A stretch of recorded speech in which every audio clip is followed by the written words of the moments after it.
Good morning. আমি শুধু ভাবছি যে আজকে আমরা গঙ্গাচান যাব কি করে। কি অবস্থা দেখেছো? এখন কটা বাজে জানো? এখন বাজে 9:30-ও বেশি। আকাশ দেখো একদম কুয়াশায় ভর্তি। আজকে গঙ্গাচান যেতে হবে, কালকে 21 দিন পার হয়ে গেছে। এবার আমার বড় ছেলে তো মাঝে সাঝে পুজো করে, ওকেও গঙ্গাচান করাতে হবে। তো এবার ও কাল স্কুল ছিল, আজকে স্কুল নেই, ওর জন্য আজকে যাওয়া, তা না হলে কালকে চলে যেতাম। কাকিমারা সব কালকে গেছিলো, চান করে এসছে গঙ্গাচান। কিন্তু শীতের মধ্যে কি করে চান করব? বাবারে, হাট ফেল করে মরে যাবো না, লাশ হয়ে যাবে। জলের মধ্যে যা ঠান্ডা, বাবারে।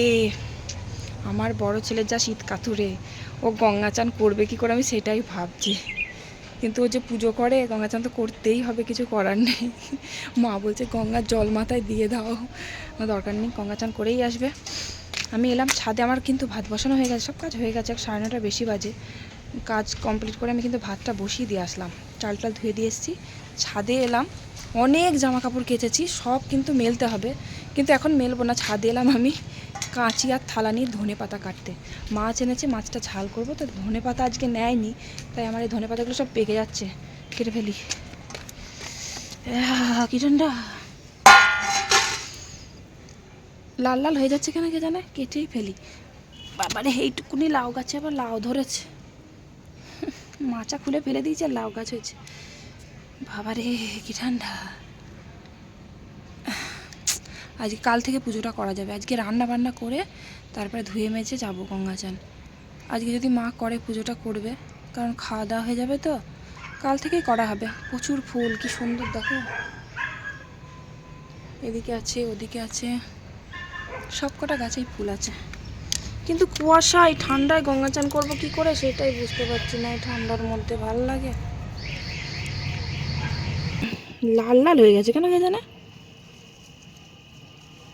মা বলবে কি করছে ছাদে গিয়ে। হ্যাঁ, তাড়াতাড়ি রান্না করতে হবে, গঙ্গাচান যাবো।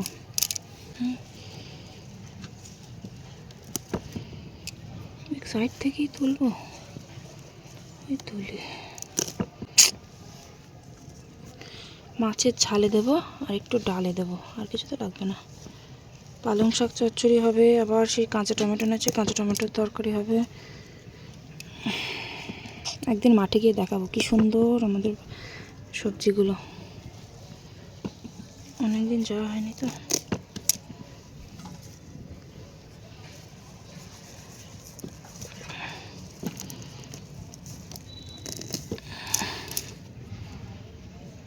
এমন লাল হয়ে গেল কেন কে জানে।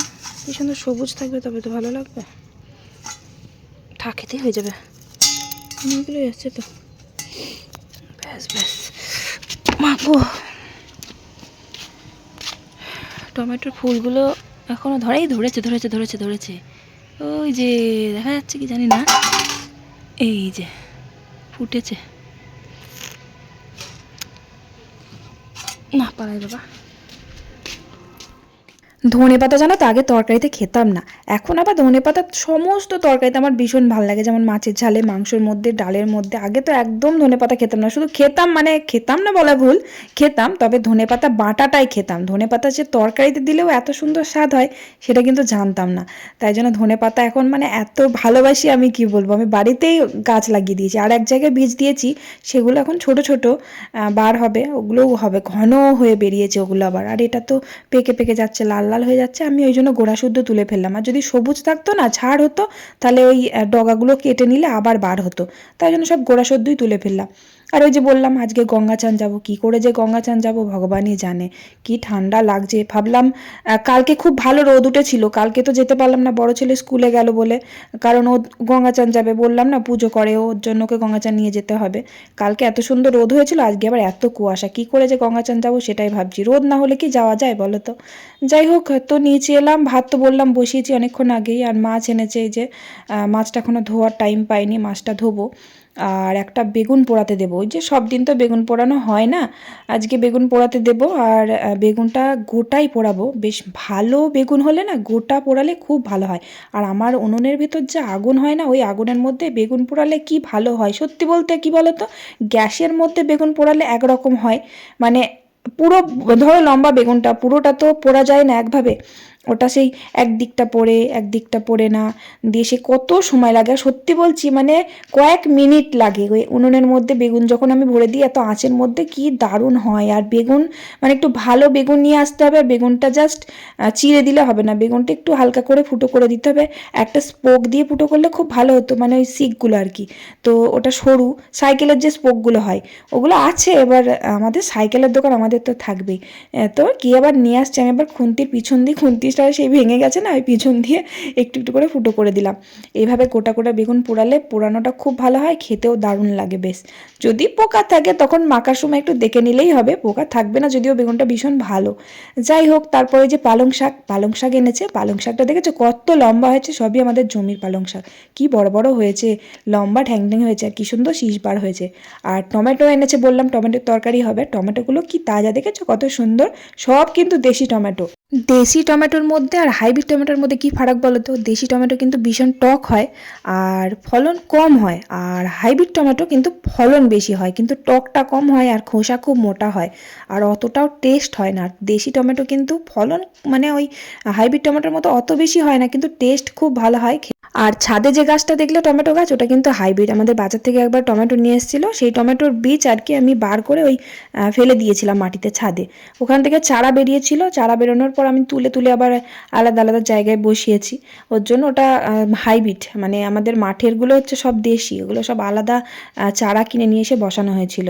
আমি তো দেখিয়েছিলাম মাঠে গিয়ে, তখন খুব ছোট ছোট ছিল, এখন বড় বড় হয়ে গেছে আর প্রচুর মানে টমেটো হয়েছে, পাকা হয়নি এখনও, তবুও কি বলতো কাঁচা টমেটো আমাদের বেশি ভালোবাসে, তো তাই ওই গাছ থেকে কাঁচা কাঁচাই তুলে নিয়ে চলে আসছে।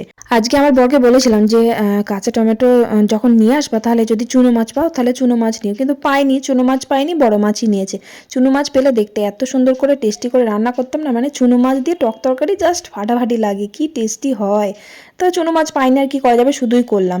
আর ওই টক তরকারি দিয়ে গরম গরম ভাত ফ্যান মেখে সত্যি কি ভালো লাগে, যারা খায় তারা জানে, মানে আমি খাই তো আমি জানি, এবার যারা খায় না, ফ্যান ট্যান অনেকে খায় না, গরম ভাতের ফ্যান ট্যান অনেকে খায় না, তো তারা বুঝবে না সেই স্বাদ কি। আর আমাদের মানে আমাদের ঘরের ধানের চাল তো সে আলাদাই স্বাদ সত্যি করে, মানে বাজারে যেগুলো কিনতে পাওয়া যায় পালিশ করা চালও আছে আবার পালিশ ছাড়াও আছে, তবুও কি বলতো আমরা নিজেরা চাষ করে খাই তো সেটা মানে খুব টেস্টি হয় সত্যি করে। তাই আমি যে যখন 1 বছর 2-3 বছর মানে আলাদা খেয়েছিলাম, তখন তো চাল কিনে খেতাম, সেই স্বাদ পুরো আলাদা। আর এই যে আমাদের ঘরের চাল সত্যি আলাদা টেস্ট, সত্যি করে তাই, এত ভালো লাগে খেতে।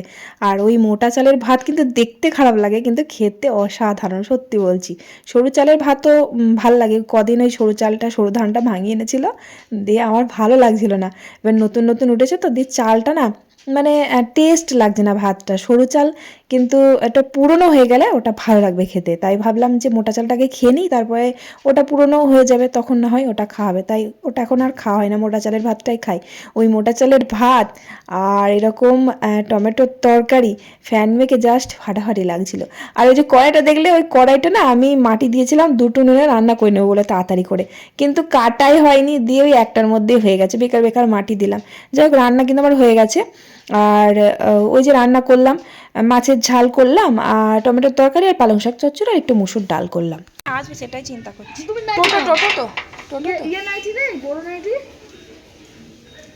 বড় নাইটি নেই, গলা বড় না, আমি ছাড়বো না ওখানে, লোকের গাদা থাকে। এবার আমি টাকাটা নিয়ে আসি। টোটো বলেছ? তোকে ডাকছি, তোর জন্য কি দাঁড়িয়ে থাকবো নাকি রে? তো কখন বলেছি আমি? তো তাড়াতাড়ি রান্নাবান্না সেরে যে বেরিয়ে পড়লাম। আর আমাদের বাড়ির কাছে গঙ্গাতেই যাচ্ছি, মানে আমাদের গঙ্গার ঘাট কিন্তু অনেকগুলো আছে। এবার যেখানে যে যায়, এটা সিঁড়ির ঘাট আছে, তারপরে বালির ঘাট আছে একটা, পুণ্যির ঘাট আছে একটা। ওই পুণ্যির ঘাটে কিন্তু অনেক দূর দূর মানুষ কিন্তু এসে ওই চান করতে আসে ওই পুণ্যির ঘাটে, যখন দর্পণ করা হয়, তর্পণ করা হয়, হ্যাঁ তখন। এবার এমনিতেও কিন্তু অনেক অনেক জায়গার আর কি গঙ্গা অনেক দূরে থাকে না, দিয়ে আমাদের এইদিকে চান করতে আসে ওই পুণ্যির ঘাটে। তারপরে ইটভাটার ঘাটে আমরা গেছি, তখনও ভিডিও করেছি, তোমাদের দেখিয়েছি। ওখানকার জলটা একদম মানে পুরো গঙ্গা আর কি, এদিকে সব মানে নদীর জল আর কি। যাই হোক, গঙ্গা নদী তো একসাথে মিশেই আছে, সবই গঙ্গা। তো এবার কাছে যাচ্ছি, তার কারণ হলো যে খুব শীত লাগছে, আর ওখানে তো কাপড় ছাড়তে পারবো না, ওখানে ঘর নেই। পুণ্যের ঘাটে গেলে ঘর আছে, কিন্তু কে আবার ঠান্ডার মধ্যে ওই একবার একটা ডুব দেবো, ডুব দিয়ে সোজা চলে আসবো বাড়ি। তো জানি না আমি কি করে চান করব, কি শীত করছে বাপ রে বাপ, কি ঠান্ডা।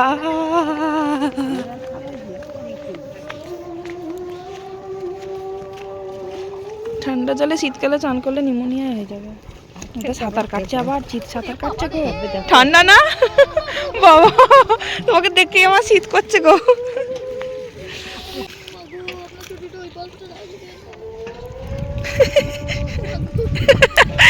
কি ঠান্ডা, আবার কি হাওয়া দিচ্ছে দেখেছ বাবা, এই ঠান্ডা জলের মধ্যে কি করে সাঁতার কাটছে রে। দেখ ওটা বাবা, পারবি ওরকম চিৎ সাঁতার কাটতে?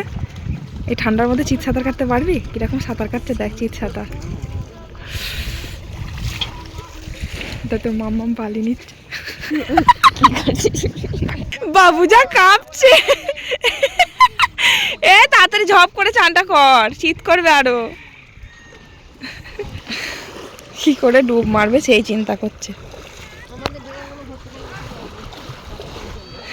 মাথাটা ঘষ, সামনেটাকে ঘষেছে দেখো, শ্যাম্পুটা বেকার নষ্ট হবে। ভালো করে পেছনটা জল দে মাথায়, হ্যাঁ রগড়া ভালো করে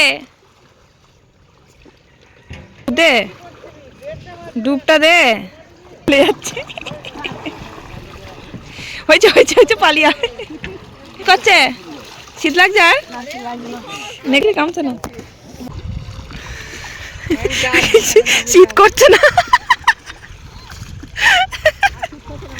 না, এতক্ষণ কেঁপে একদম যা করছিল, এখন আর শীত লাগছে না।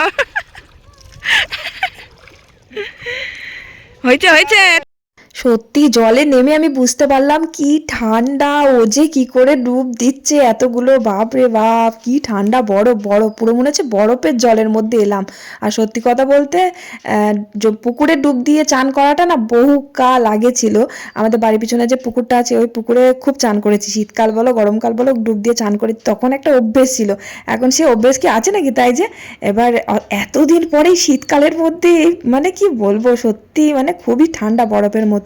আর যদি রোদ থাকতো, খুব রোদের জোর থাকলে আবার অতটা শীত লাগতো না, কি একটু রোদ নেই, চারিদিক থেকে হাওয়া, আর সকালবেলা কি কুয়াশা ছিল, কত বেলায় জাস্ট এই চান করতে আসার একটুখানি আগে রোদটা উঠলো।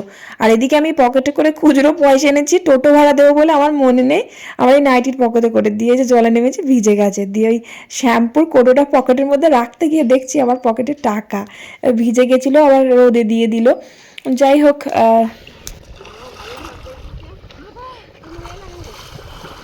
পড়ে গেল পয়সাগুলো, কোথায় রেখেছো? পয়সাটা কোথায় রেখেছো? পড়ে যাচ্ছে।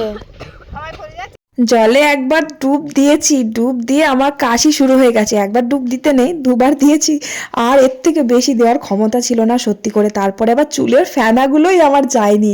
ও তো আমার ননদ তো প্রায় 7-8টা ডুব দিয়েছে, ওরে বাবা অসম্ভব 7-8টা ডুব দেয়, এত শীত করছিল কি বলবো। আমার গঙ্গা জলের বোতলটা নিয়ে চলে এসেছি, বাবু দিয়ে তো মামাকে নিচে, না ঠাকুরের ঘর রাখ, পুজো করতে লাগবে তো।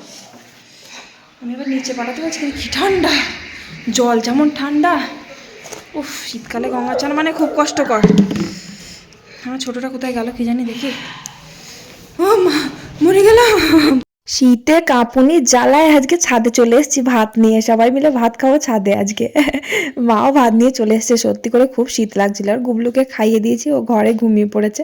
আর চুলটাও এদিকে শুকিয়ে যাবে, আর ভাতটাও খেয়ে নেবো, আর ছাদেতেই শুয়ে থাকবো। কি সুন্দর রোদ দেখেছো? আমরা এই শীতকালের দিনে ছাদের মধ্যেই দুপুরবেলা একটুখানি শুই। আর খেতে নিতে গিয়ে না সেই 3টে 3:30 বেজেই যায়। আবার ঘরে গিয়ে সেই মানে কি বলবো, লেপ কাতার ভিতরে ঢুকলে পারে না, আর বেরোনো যায় না। তাই জন্য রোদের মধ্যে একটুখানি জাস্ট গাটা গড়ায়, আবার 4টের মধ্যে উঠে পড়তে হয়। মা, পাটকাঠিটা ফেলে দিলে সোনা? ফুলগুলো বিকেলবেলায় জাস্ট ওয়াও লাগছে দেখতে, কি দারুণ দেখতে লাগছে না ফুলগুলো, গাছ ভর্তি ফুল। খালি তো মনে হয় সারাদিনে ফুলগুলোর দিকেই তাকিয়ে থাকি, এত সুন্দর দেখতে লাগে ফুলগুলো সত্যি করে আমার। বিকেলবেলা আবার সকালবেলা যখন আসি ছাদে তখন আবার আরো সুন্দর লাগে দেখতে। বলো কি হয়েছে? তুমি 2খানা ফুল অলরেডি ছিঁড়ে ফেলেছ, তুমি বলছো আমি এগুলো নেব না, একটা একটা করে ফুলগুলো নিচ্ছ আর নষ্ট করছো। ফুল ছিঁড়তে ভালো লাগে বলো তো? কি হবে, এই ফুল দুটো নষ্ট হবে। তুমি কোনটা নিবা, আর কোনটা নিবা বলো? ওইটা নিবা? এত বড় ফুলটা তুমি নিয়ে নিবা? কাল থেকে তো পুজো করতে পারবো, ওই ফুলটা ছিঁড়লে হয় বাবা। ওই গাছে চলো, ওই দিকের গাছে একটা বড় দেখে ফুল দিই চলো। ওখানে বড় ফুল আছে, চলো। সেটা আমার খুব শরীর খারাপ গো, ভালোই হচ্ছে না, আমি পড়তে পাঠালাম না আজকে। এই দেখো ফুলগুলো জাস্ট সত্যি দেখার মতন। গাছটা হেলে গেছে ফুলের চাপে, কম ফুল হয়েছে নাকি, ফুল গাছের চাপে গাছটা হেলে গেছে। যা লাগছে সত্যি, আমার তো দারুণ লাগছে দেখতে। এই যে ফুলটা আর হবে না, এসো না, এই ফুলটা নেবা, এই ফুলটা বড় আছে। ফুলটা নষ্ট হয়ে গেছে বলে দিচ্ছি, দাঁড়া দিচ্ছি রে। কত সুন্দর লাগছে, ফুল গাছেতেই সুন্দর বাবা। ফুল ছিঁড়তে আছে বলো, পুজো করবো কালকে, ছিঁড়বো তখন।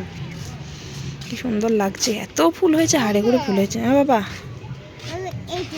না না না না, আর দেওয়া যাবে না বাবা, ফুল নষ্ট করে না, সুন্দর লাগছে গাছের মধ্যে দেখতে। না ফুল শুকবে না, ফুলের মধ্যে পোকা থাকে। হ্যাঁ বাবা, ক্যালেন্ডুলা গাছগুলো তো হেলে পড়ে গেল। এটা না, গাছটা সরাতে হবে, গাছটা চাপে গাছটা বড় হতে পারছে না, ঠাড়ো হতে পারছে না। না ফুল দুটো নিয়ে খেলা করবে, নাও, আমি কি করবো, ফুল দুটো নাও। এই ফুলগুলো ফুটবে এবার, এটা কি ডালিয়া ফুল, ডালিয়া। সুন্দর ফুলটা আগুলো ফেলে দিল, এগুলো দা। এই যা, ভালো লাগছে, এই যা পড়ে যাচ্ছে তো, দাঁড়া। এই তো ভালো লাগছে বাবা, ভালো লাগছে।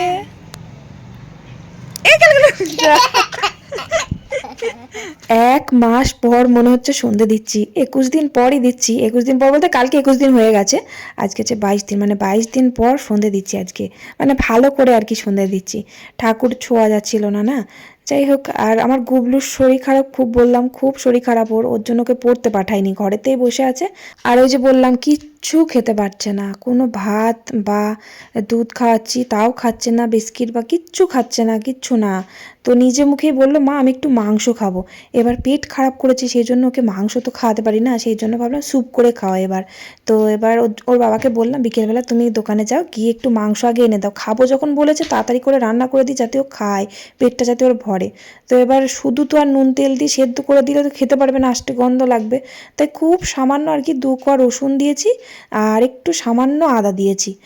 সেই স্যুপ যেভাবে করে, স্যুপে তো আমি এই আদা রসুন বাটায় দিই, ওইভাবেই একটু ওই মশলা দিয়ে একটু কষিয়ে জল ঢেলে দিয়ে সেদ্ধ করে নেব। লাস্টে একটু ওই কর্নফ্লাওয়ার দিয়ে দেবো, তাহলে স্যুপের মতন ঝোলটা স্যুপ হয়ে যাবে, ওটা কিন্তু ভিটামিনই আর কি খাওয়া। তো ওই সেদ্ধ করে দিলাম, 5-7টা সিটি দিলাম, বেশ নরম হয়ে গেছে মাংসটা। আর ওটা একটু কর্নফ্লাওয়ার দিয়ে ফুটিয়ে দিলাম, ঝোলটা বেশ স্যুপের মতন হয়ে গেল। ওই ঝোলটাও খুব ভালো লেগেছে, চামচে করে ঝোলটা চুমুক দিয়ে দিয়ে খাচ্ছে, তবে মাংস খেতে পারছে না। ওই খাবো মানে পেটে খিদে আছে অথচ খেতে পারছে না, আর ওই মাংসগুলো চিবিয়ে চিবিয়ে ফেলে দিচ্ছে, ওই ঝোলটুকুই আর কি খাচ্ছে, ওই যে দেখো।